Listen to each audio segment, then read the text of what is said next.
don ka ɗauka wannan shine ci gaba, to gaskiya ƙwaƙwalwarka tana buƙatan a yi mata saitin hamma, domin wannan ba shine ci gaba kaɗai ba.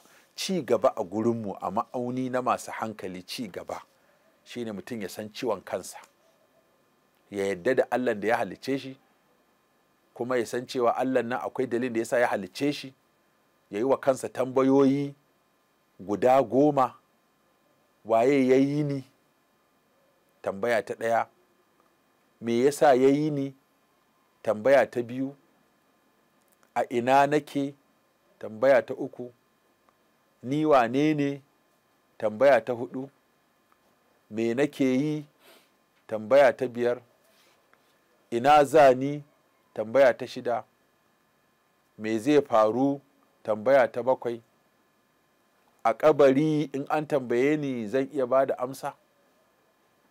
A siraɗi zan iya hayewa? In an tewa mutazil yawma ayyuhal mujrimuna fariqun fil jannati wa fariqun fis sa'iri, a ina zan samu kaina, a masu shiga wuta ko masu shiga aljanna, wanda shine the end, can ƙarshe kenan. to kaga ba ka da amsa waɗannan abin guda 10, ko baka samu amsa mai kyau ba, ko baka ci jaraba akan waɗannan ba, to kaga da kai da dabba duka ɗaya ne. shi yasa yanzu da abin ya lalace ma, har wasu daga cikin turawan yanzu sun ma ce ma ba Allah ma, wasu ma sun zo da addinin ma da hatta kiristancin ma sun daina, wasu suna ga duka addinai ma, musulunci ne, buzanci ne, waye duka ma da na gaskiya da na ƙaryan duk a daina, ko mutum ya koma ya samu wadatuwa da tunaninsa kadai, ya zama prisinka, zama artist, kawai tunanin kansa yake, bai ma yadda da kowane addini ba. da wannan shine ci gaba a gurinka? ko ku ci gaba a gurinka shine mutum ya yi wa kare ɗaki, ya yi masa gado da kwaba, ya yi masa kicin da ban ɗakin wanka da tawul da sabulu da mai da turaren kare, da gadon da kare yake kwana, da jana'izar kare ko karya. wata ta mallaki karya, karyar ta mutu, aka zo aka yi jana'iza, aka ɗauki karya aka tafi, ita mai karyar sahibatul kalbi ɗin tana gaba, ana tafiya, an tafi jana'iza, ana cewa sannikin ji Allah sarki, karanta ne ya mutu, an tafi makabarta a ji abin da karanta, kuma ta zo ta karɓi makoki na kare, da biskit ɗin kare, da abincin kare, da tawul ɗin kare, da gurin kwanan kare.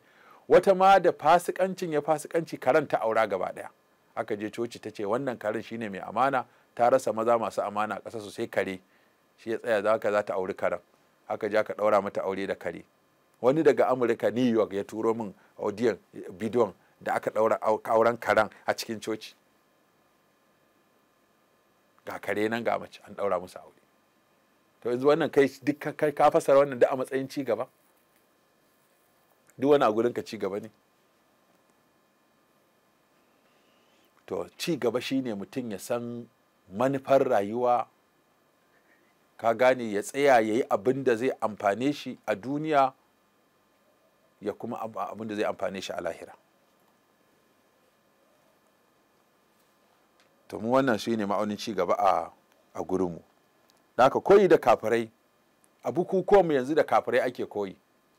sai ka ga mata aure an fa ɗaura mata aure da aurenta da komai, amma sai ka ga ta sa ya gaggiyar riga, ta ɗaɗa mai jikinta, shatin mamanta ya fito, cikinta ya fito, wata ƙirjinta ya fito, ga babanta a gurin, wataƙila ga sirikinta wanda ya haifi mijin a gurin, ga babarta, ga babarsa, ga kakata, ga kakarsa a haɗu, a kuma yi tsirara, kuma a zo a tiƙi rawa a liƙi, kuma wai kuma sai an gama kafsa ya ce to Allah ya sa albarka. tuni albarka ta san da dare mata, tuni albarka ta ruga da gudu ta bar gurin. albarka ce za ta tsaya a wannan gurin? to shi yasa da an yi aure daga wata ɗaya an fara samun matsala, saboda mara albarka ne, kun zubar da albarka a hanya. kun zo maimakon ku yi walima, ku yi addu'a, ku yi sadaka, a kirawo masanin aure da halayyar ɗan adam ya zo ya ba ku shawarwari yadda za ku zauna lafiya, ku ji daɗin auren, ku more wa auren, ku bauta wa Allah, ku kuma bauta Allah da auren, ku yi abin da ya kamata, albarka ta shiga ciki, 'ya'ya masu albarka su zo. to dama ka yi wannan saɓan, ka yi abin da kake so, kuma kai ma sai ka jira a maka abin da ake so.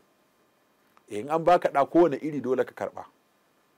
yawwa, ya zo ya ta saka kuka, yana saka bakin ciki, ka aje kuɗi ya kwashe, yana neman ka da wuƙa, kana neman sa da bindiga. to kaga tunda haka aka taho, wani ma kafin a yi auren sai an yi lalata a waje, sai an gama lalata kaf sai a ce akar makalla zuwa ɗaura aure. To kaga ya kawo masallaci a ɗaura aure bayan sai da aka gama lalata kaf. To kun ga wannan duka muna jin tsoron Allah sai mun gyara.